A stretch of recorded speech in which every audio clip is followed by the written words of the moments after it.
बिस्मिल्लाहिर्रहमानिर्रहीम। अस्सलाम वालेकुम। आपका दोस्त सलमान हैदर। दुआ है परवरदिगार से कि उसने आपको और आपके अहले खाना को अपनी हिफ्ज़ो अमान में रखा। वो सवाल तो है ना कि पाकिस्तान तहरीक इंसाफ का प्राइम मिनिस्टर कैसे बनेगा, इसका जवाब अभी आपके सामने रखते हैं, क्योंकि जेल से एक तगड़ा सरप्राइज एक तो आज दिया और एक कल आने जा रहा है। उसकी कुछ डिटेल्स मेरे पास हैं। मुल्क भर से कारकुनान को पाकिस्तान तहरीक इंसाफ को अलर्ट रहने का कह दिया है। जगह का तयन एक साथ होगा और जी हाँ, एमरजेंसी बुनियादों पर इस एहतजाज की जो कॉल है उसकी तैयारियों के लिए हुक्म भी आ गया जी। और इसके अलावा मरियम नवाज साहबा पर जी उनके ऊपर तलवार लटक रही है जी। उसकी भी कुछ डिटेल्स हैं, तो चीज़ें आपके सामने रखता हूँ। सबसे पहले जी सियासी हालात में ना लम्हा व लम्हा ये तब्दीली हो रही है, और जब ये तब्दीली हो रही है तो 10-15 मिनट पहले क्या स्टेटमेंट होती है, उसके बाद थोड़ा सा चेंज हो जाता है। अहम डेवलपमेंट्स में ये है कि पाकिस्तान तहरीक इंसाफ के रहनुमाओं की आज मुलाकात हुई, इमरान खान साहब से उनसे मुशावरत हुई, और मुशावरत के बाद अहम तरीन स्टेप उठाया गया जी। जो सबसे पहले अहम तरीन स्टेप उठाया गया वो है कल की एक अदद प्रेस कॉन्फ्रेंस। वो है मैरियट होटल में कल दोपहर 2 बजे पाकिस्तान तहरीक इंसाफ के रहनुमा प्रेस कॉन्फ्रेंस करने जा रहे हैं, जिसमें ना सिर्फ नेशनल और इंटरनेशनल मीडिया दोनों को बुलाया गया है। ठीक है जी। और वहाँ बुला के क्या होगा ये भी आपको बता दूँ। वहाँ बुलाकर अपने जितने भी उम्मीदवार हैं, एक तो जो जीते हुए वो, और जो जीते हुए हैं लेकिन उनको जिताया नहीं गया, फॉर्म 45 उनके पास है, वो तमाम के तमाम उधर इनवाइटेड होंगे जी। ना सिर्फ मीडिया बल्कि इंटरनेशनल मीडिया के सामने फॉर्म 45 सबके सामने रखा जाएगा जी, और दिखाएंगे कि ये प्रिजाइडिंग अफसर है जिसने हमें फॉर्म 45 दिया जी। और उसके बाद फॉर्म 47 में गल इन्होंने बिल्कुल तब्दील कर लिया जी, क्योंकि पीटीआई से मुतालबा भी ये किया जा रहा था कि आप इतने ही दावे कर रहे हैं तो आप फॉर्म 45 सामने दिखा दें। तो जी उन्होंने कहा चलो अगर आप सब मजाक कर रहे हैं, हमको ब्लफ कर रहे थे, तो कल की जो प्रेस कॉन्फ्रेंस है वो चीज़ें हो जाएंगी। चुनाचा कल प्रेस कॉन्फ्रेंस में फैसला होगा। इसमें सलमान अकरम राजा समेत दीगर जो बाकी अफराद हैं वो धांधली के सबूत पेश करेंगे। मेरे पास इतला दिए हैं कि इसमें वीडियो सबूत भी हैं। ठीक है जी। मतलब इंटरनेशनली तौर पर पाकिस्तान का जो इलेक्शन प्रोसेस है ना, उस पर कलकारी ज़रब लगने वाली जो वैसे भी बहुत ज़बरदस्त लगी हुई है, और ये इलेक्शन मज़ीद कंट्रोवर्शियल हो जाएगा अगर वाकई पाकिस्तान तहरीक के सामने फॉर्म 45 के अलावा वीडियोस वगैरह भी अगर दिखा दी, तो जिसका कभी इम्कान है। तो फिर जब ये होगा तो फिर आप आज की एक मिसाल भी देख लें। ओन चौधरी साहब का जो जीत का नोटिफिकेशन है, इलेक्शन कमीशन ने अपनी क्रेडिबिलिटी डाउन की ना, क्यों वापस किया? और जनाब सबूत सलमान अकरम राजा ने इस्लामाबाद हाईकोर्ट के सामने रखे ना, ओन चौधरी की हार के और अपनी फतह के, तो फिर जाके जी उनके जीत का जो नोटिफिकेशन है वो वापस कर दिया गया। तो ऐसे तो थोड़ी है कि इलेक्शन कमीशन अपनी क्रेडिबिलिटी के ऊपर सवाल लेके आ रही होगी। दूसरा जी, आगे क्या चीज़ है, इमरान खान साहब ने अपने जो हुकूमती उम्मीदवार हैं उनके नामों का भी आज बाकायदा तौर पर अपने नुमाइंदों के जरिए ऐलान कर दिया, नामजद करना शुरू कर दिए। आज असद कैसर साहब की और बैरिस्टर सैफ की मुलाकात हुई। सबसे पहले इस्लामाबाद हाई कोर्ट का हुक्म था जी, और उस पर मुलाकात हुई। उसके बाद इन्होंने ऐलान किया कि जी उमर अयूब जो पाकिस्तान तहरीक इंसाफ के जनरल सेक्रेटरी भी हैं और फ़िलहाल रुपोश है, एक बार जाहिर हुए थे अपने वालिद के जनाजे के ऊपर, अदरवाइज़ वो रुपोश ही हैं। तो वो उमर अयूब पाकिस्तान तहरीक इंसाफ के प्राइम मिनिस्टर के कैंडिडेट है जी। तो ये तो एक बड़ी बड़ी नामजदगी हो गई।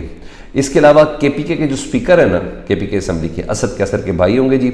और इमरान खान साहब ने अहम बात की जो मुझे बहुत ज़्यादा इंपॉर्टेंट लगी, और वो ये थी, असद कैसर साहब के ज़रिए पैगाम दिया कि मौलाना फजलुर रहमान का भी धांधली पर वही मौक़िफ़ है जो हमारा मौक़िफ़ है। जब मौक़िफ़ एक सेम है तो मौलाना साहब से इस सिलसिले में बात की जा सकती है। ठीक है जी। और मेरे पास इतलात ये कि आज ही पाकिस्तान तहरीक इंसाफ का वफ़द मौलाना फजलुर रहमान से मुलाकात करेगा। ये आपको खबर दे रहा हूँ, आज ही मौलाना फजलुर रहमान से गुफ्तगू होगी जी।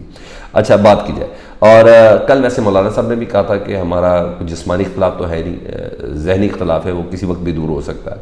तो उसके बाद उस ऑफ़र का जवाब इमरान खान साहब ने बड़े मुस्बत तरीके से दिया।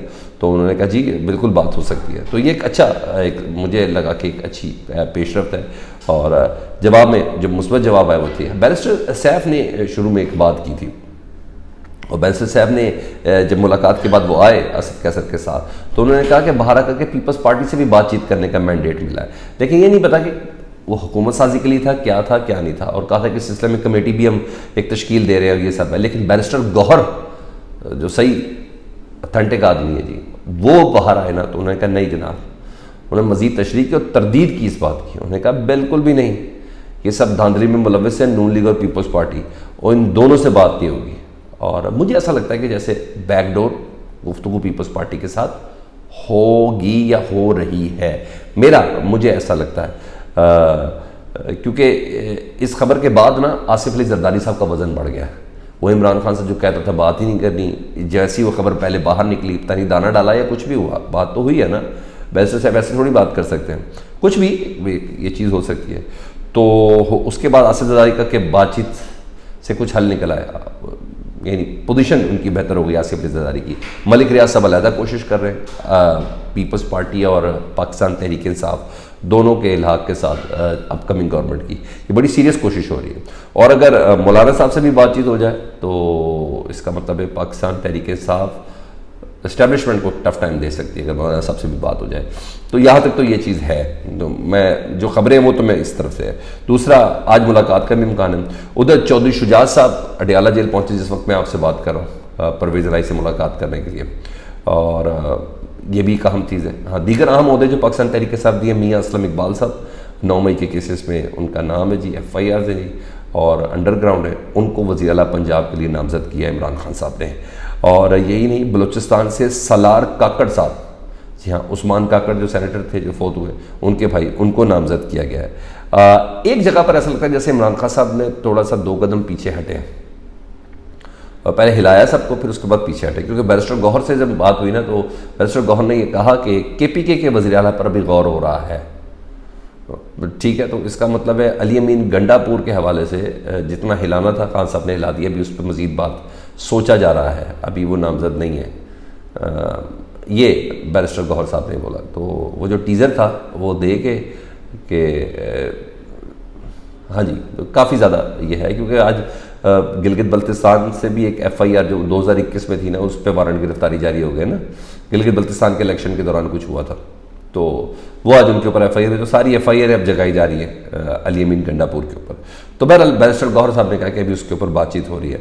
दूसरी तरफ जी इमरान खान साहब के हुक्म पर जी धांधली पर पुरअमन एहतजाज के लिए ना पहले फेज़ का आगाज़ कर दिया गया जी। ये इमरान खान साहब से मुलाकात के बाद इमरान खान साहब से ये हुक्म लिया गया, और उस हुक्म के बाद जी ये आया जी।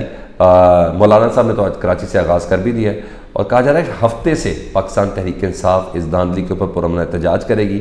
और हमाद अज़हर जो पंजाब के सदर हैं, उन्होंने इस सिलसिले में हिदायत भी जारी की है तमाम कारकुनों को कि पुरअमन एहतजाज की जंगी बुनियादों पर तैयारी शुरू कर दीजिए, एमरजेंसी बुनियादों पर, और एहतजाज का जो मकाम है वो शॉर्ट नोटिस के ज़रिए होगा। देखें, अगर एहतजाज की कॉल, अगर मेरी एहतजाज करने की इजाज़त मिल गई तो इसका मतलब है थोड़ी सी छूट मिली है, वरना दफ़ा 144 तो है। ये देखते हैं कि क्या होता है। लेकिन बहरहाल इमरान खान साहब ने आराम से बैठने का जो फैसला ना वो कोई नहीं किया, उन्होंने कहा हमने एक सीट के लिए लड़ना जी, ये चर्चा हो गई।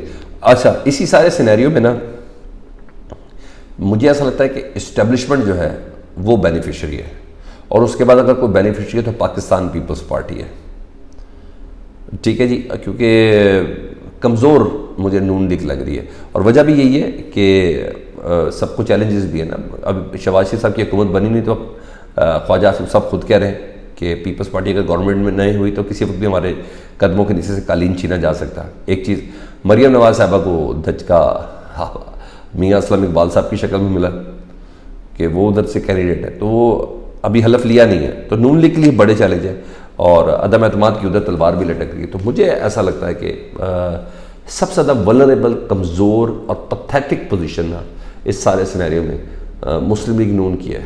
या तो इस्टेब्लिशमेंट कामयाब पोजीशन पे नज़र आ रही है, और यहाँ अगर वज़न के हिसाब से देखें तो पाकिस्तान पीपल्स पार्टी का मुझे वज़न ज़्यादा नज़र आ रहा है। लेट्स सी, कल की प्रेस कॉन्फ्रेंस का मुझे ज़रूर इंतज़ार रहेगा कि कौन कौन से सबूत मीडिया और इंटरनेशनल मीडिया के सामने पाकिस्तान तहरीक इंसाफ रखने के जा रही है।